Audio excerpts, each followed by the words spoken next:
Maestro is an open-source framework that lets testers write automation for mobile devices in a simple, human-readable format without the complexity that comes with traditional automation framework setups. Digital.ai Testing enables Maestro tests to run on the platform against real and virtual mobile devices. Let me show you how it works.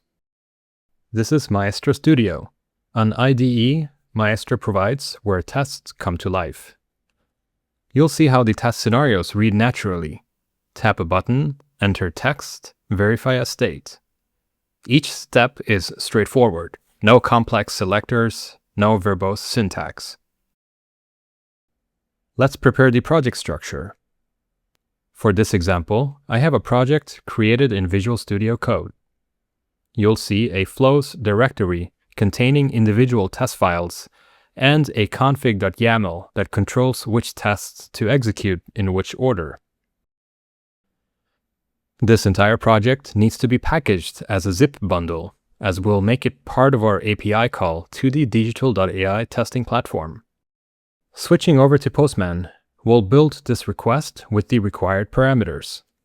The execution type set to Maestro, the Android APK application, the bundled zip, and the device queries parameter, which specifies the mobile device or devices we want to run the tests against.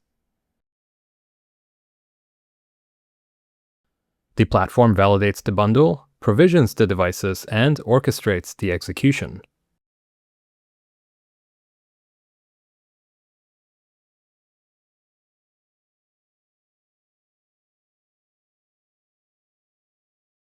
Each Maestro flow produces its own report.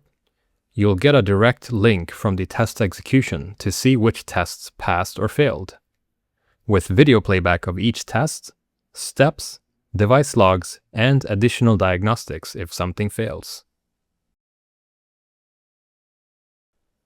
As a result, Maestro test execution goes from something developers would do locally to something teams can run at scale, with device infrastructure, centralized reporting, and deployment flexibility. All the things you need to release your applications to the world with confidence.